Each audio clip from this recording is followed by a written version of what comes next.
Hey everyone, and welcome back to Brian's Horror Movies for Life, and welcome to this 1983 horror movie review as part of my much larger series, my 1980s horror movie series, an ongoing series on my channel. So the movie we're going to take a look at today is one that I actually purchased for like $5 on Amazon Prime. My wife has a membership on Amazon Prime, so this was a movie I had to buy, but it was actually a good deal because you could rent it for $4 or buy it for 5. Normally, you'd have to buy it for like 14 or something. So they had some kind of a deal going on. But that movie was one that I was definitely interested in seeing. And I actually had to watch it twice over the last couple days. But the movie that I'm talking about is The Keep from 1983, a supernatural horror film. So yeah, I obviously don't have the physical media for it. So let's just go ahead and talk about it. So, The Keep is a 1983 supernatural horror film written and directed by Michael Mann and set in Romania during World War II. It follows a group of Nazi soldiers who unleash a malevolent supernatural force after setting up camp in an ancient stone fortress in the Carpathian Mountains. It is an adaptation of the 1981 novel of the same name by American writer F. Paul Wilson. The musical score was composed by Tangerine Dream, filmed in Wales and at Shepperton Studios during the autumn of 1982. The Keep suffered numerous post production problems, mainly the death of special effects supervisor Wally Veers before he completed his work on the film. The film was also subject to significant editing troubles, as Mann's original director's cut was 210 minutes long, which its distributor Paramount Pictures required be cut to 120 minutes. After test screenings of the 120-minute version received unfavorable audience responses, the film was truncated to its final 96-minute run, which was released theatrically in December 1983. So there's a reason that I brought all that up and I talked about the production troubles with this movie. So it's going to play later into the video, so just stick with it. But as far as the premise goes, in 1941 Romania, following the commencement of Operation Barbarossa, a motorized, there's a lot of words in here I'm not going to be able to pronounce. Just let's say a motorized vehicle unit of Wehrmacht under the command of Captain Klaus Worremann arrives in an uninhabited citadel known as the Keep, with the aim taking control of the Dinu Pass in the Carpathian Mountains. Two soldiers, Privates Lutz and Anton, attempt to loot a metallic icon within the Keep, but accidentally unleash a spectral entity who kills them. The being, known as Radu Molasar, kills 5 more soldiers in the following days and begins taking a corporeal form. Warmann's report of the deaths and request for backup is answered by the arrival of a detachment of SS whatever under the command sadistic uh, Eric Kampfer.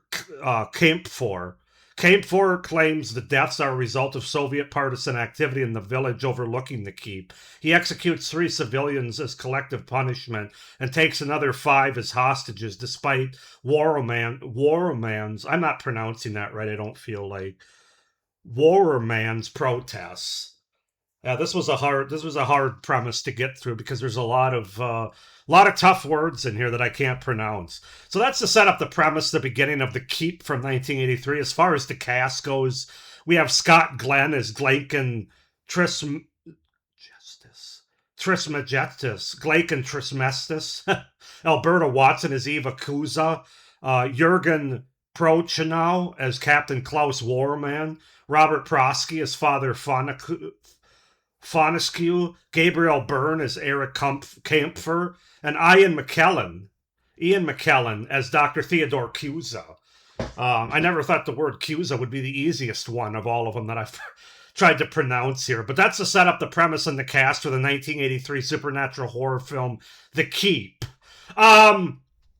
There's a lot I like about this movie, but unfortunately, as it had to do with the production problems, there's one big thing that holds it back from me from being like a top tier 1983 horror movie. But with that being said, it's still definitely one that I would recommend at least giving a one-time watch to. For the following reasons as I get into my review here. So we're going to start with the pros, and this movie is visually stunning. I would say it's very well photographed, very well filmed with great cinematography and just a lot of impressive visual flair that certainly gives the movie a lot of atmosphere with its sort of dreamlike quality that it has. Especially through these Carpathian mountains, and particularly where the keep is. In fact, at the end, you actually get like dreamlike smoke or fog or whatever. So this movie has a lot of atmosphere to it, but it's really a lot of it has to do with the visual flair that this movie has. It was very, like I said, it was very well shot, and the look of the movie is quite impressive in my opinion. So that's reason enough to see it right there. I mean, the way it looks, the how it was filmed, everything like that is really impressive. The cast is very solid here with different characters being introduced throughout the movie, playing an integral part of the story. So, like initially, they introduce a couple of characters that are integral to the story. Then you go like 20 minutes before the next, so different characters that are still important. They're not throwaway characters. They're important to the story, that they're kind of introduced like in tier systems, if you will, at different times. And I kind of like that. I thought it worked for the movie in terms of the story that they were telling here. But yeah, the acting is really solid, as you would expect with a cast that includes Scott Glenn, Ian McKellen, Robert Prosky, Gabriel Byrne, and Alberta Watson. They all do a fantastic job with these characters. You know, well, I'll get into that with my cons. The characters aren't great, but the acting in these characters is. So very impressive cast here. That definitely elevates the movie.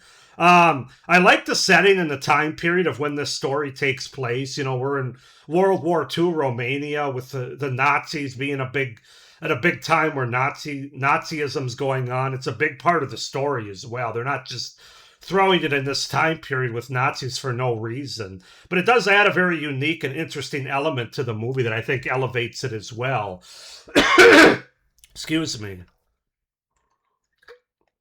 Just coffee.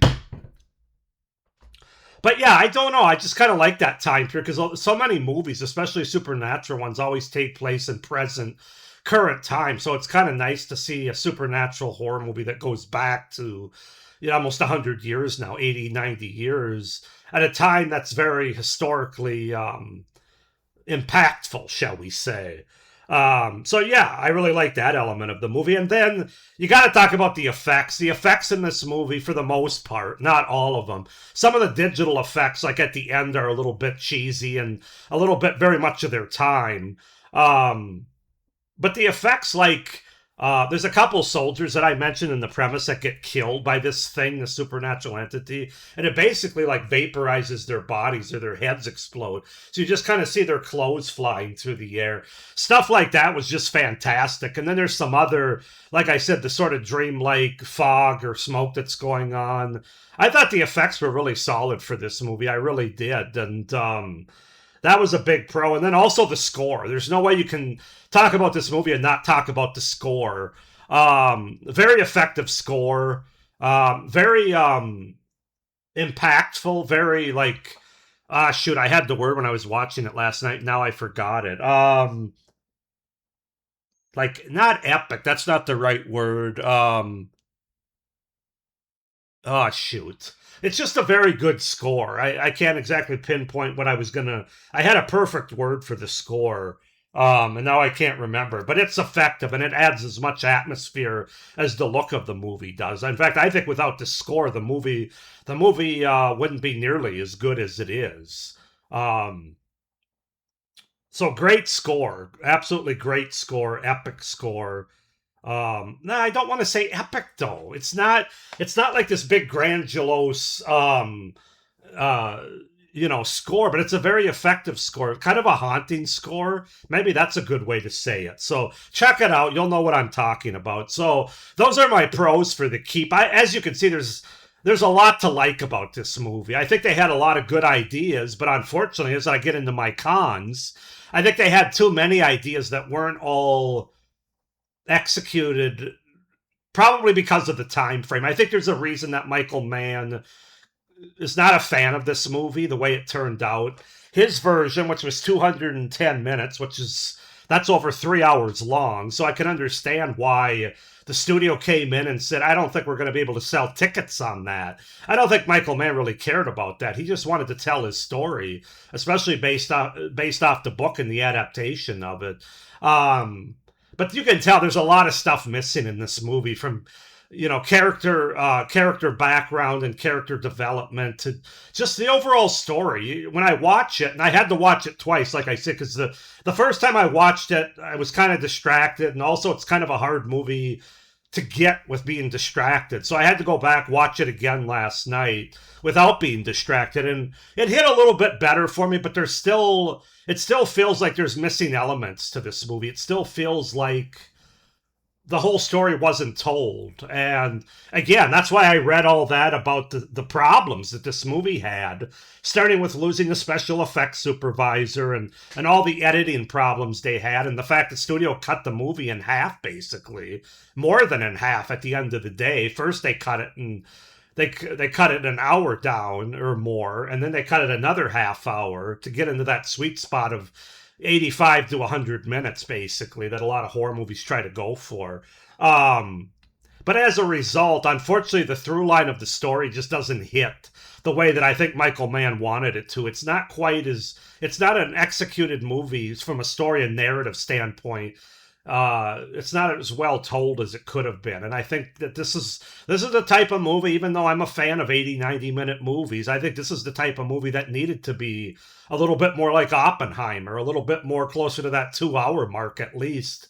Maybe even a little bit more like a Pulp Fiction or something, just to grab a couple of longer run movies that I know about and like.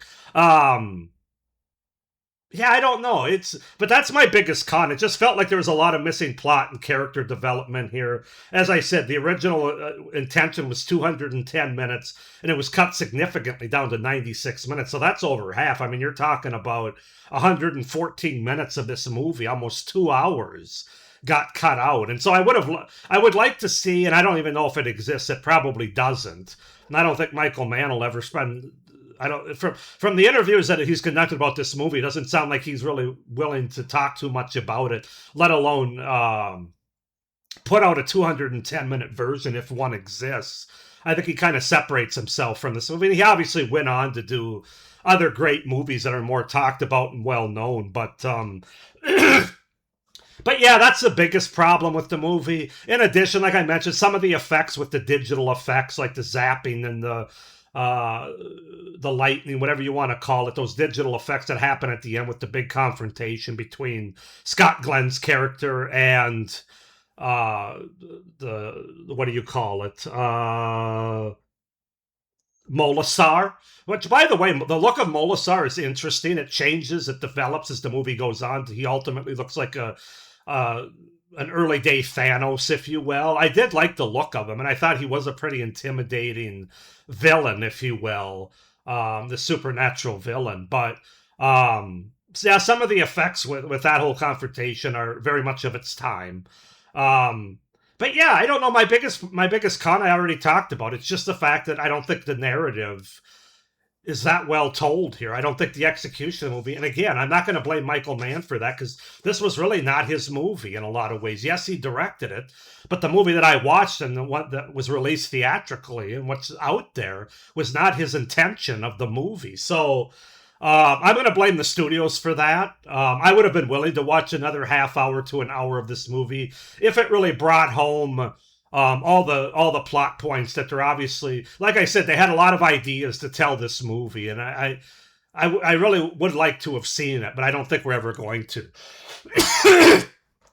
Pardon me, excuse me, sorry. This was a hard rating to come up with.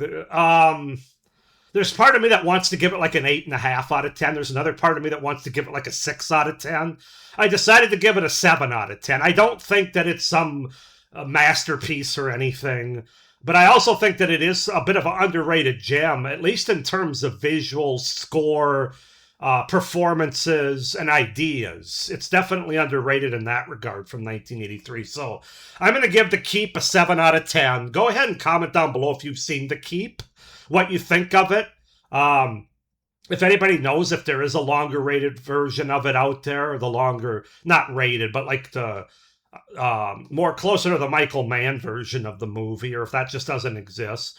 If it is available on DVD, I did kind of see, but it looked like what was out there to buy was like well, first of all, VHS. It doesn't look like it really got a release, to be honest with you. Now, there's not like a cheap one anyway. There's, I think I saw some very expensive, like overseas released of Blu-rays and things. But so I don't know if I'm going to purchase it or not. But I would recommend checking that out for everybody.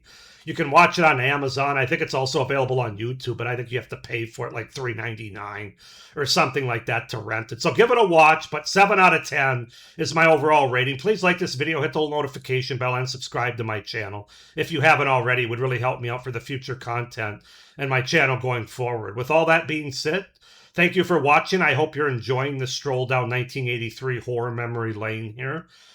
We'll see you at the next one, and as always, stay scared. Bye.